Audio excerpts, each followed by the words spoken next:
संयुक्त महाराष्ट्र झाला पाहिजे, पण मराठी माणसाने एखादी मोहीम हाती घ्यावी, मराठी माणसाने एखादा लढा हाती घ्यावा, त्याला दिल्लीचं तख्त आलं येत नाही असं होत नाही मायबाप. याही संयुक्त महाराष्ट्राच्या चळवळीला, मराठी माणसाच्या एकीच्या चळवळीला दिल्लीचं तख्त आडवं आलं, वरून आदेश निघाला. जसा वरून आदेश निघाला तसा मोरारजी देसाई नावाचा कसाई आणि मराठी असून मराठी म्हणून मेलेला सखा पाटील एकत्र घोषणा करीत म्हणाले, पुढची 5000 वर्ष ही मुंबई आम्ही या महाराष्ट्राला मिळून देत नाही. पुन्हा एकदा मराठी माणसानेच मराठी माणसाच्या विश्वासाचा घात केला.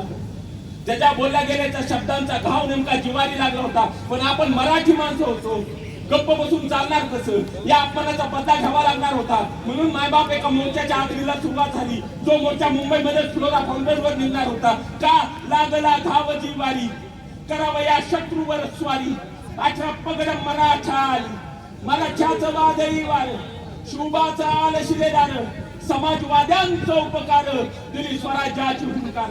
निघाला मोर्चा फ्लोरा फाउंडर, लाठी खाएंगे लेकिन मुंबई लाएंगे, लाठी खाएंगे लेकिन मुंबई लाएंगे. मुंबई संयुक्त महाराष्ट्र झाला पाहिजे अशा घोषणा देत देत निघालं तो मोर्चा निघाला होता.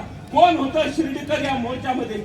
शेतकरी, कामगार, हातावरचा पोट जाणारा, कवी, समाजसेवक, साहित्यिक, पंत आणि आजच्या काळात सगळ्यात महत्वाचं जागे असणारे पत्रकार सुद्धा या मोर्चामध्ये होते. निघाला मोर्चा, लाठी खाएंगे लेकिन मुंबई लाएंगे, लाठी खाएंगे लेकिन मुंबई लाएंगे घोषणा निघत होत्या, उत्साह वाढत होता. आणि ऐन वेळेला जालियनवाला बाग हत्याकांड आठवतो, जनरल डायर आठवतो, तीच गत झाली त्या मोर्चाची. वरून आदेश निघाला, मोर्चाच्या लोकांवर अंधाधुंद गोळीबार झाला. मायबाप, चळवळ सुरू झाल्यापासून मोर्चाच्या दिवसापर्यंत 107 जणांचं बलिदान गेले. मुंबईला महाराष्ट्र आणि महाराष्ट्राला मुंबई मिळावी. त्यावेळेला या दिल्लीच्या तख्ताला असं वाटलं हे मराठी माणसं राग झाली, हे मराठी माणसं स्मशानात गेले, हे मराठी माणसं परत काय लढा करायला उभं राहत नाही. पण त्या येण्याला कुठं माहित होतं, राख झालेलं मराठी मन सुद्धा ज्वालामुखी करायला महाराष्ट्राचे शाहीर जिवंत होते. सगळ्या शाहिरांनी ती चळवळ आपल्या हातामध्ये घेतली, सगळ्या शाहिरांनी ती चळवळ आपल्या हातामध्ये घेतली. घर घर वस्ती वस्ती उमरा उमरा माणूस माणूस पिंजून काढला. कोण होते शाहीर? शाहिरात परम पाटील आले, घबांकर आले, गायकवाड आले, शाहीर पिराजी सरनाईक आले, सावे आले, वामनदादा कटार आले, अमर शेख आले आणि मानाचा तुला म्हणजे शाहीर अण्णाभाऊ साठे. या सगळ्यांनी ती चळवळ आपल्या हातामध्ये घेतली, या सगळ्यांनी ती चळवळ आपल्या हातामध्ये घेतली. घर घर वस्तू वस्तू माणूस माणूस पिंजून काढला. मराठी मनाचं जंग जंग पछाडलं, मराठी मनाचं जंग जंग पछाडलं. एवढं जंग पछाडलं, दिल्लीच्या तख्ताला शाहिरांच्या पायावर झुकावं लागलं. आणि 1 मे 1960 रोजी मुंबईसह महाराष्ट्र आपला झाला.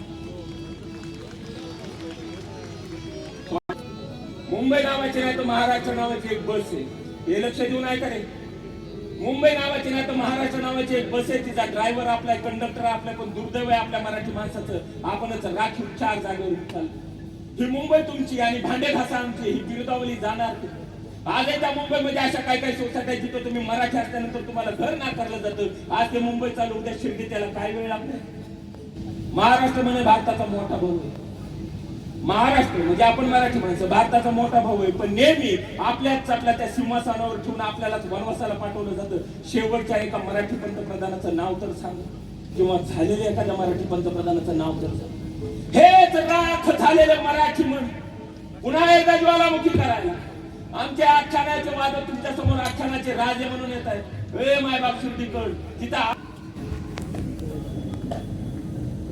क्लिप घ्या बरं का, शेवट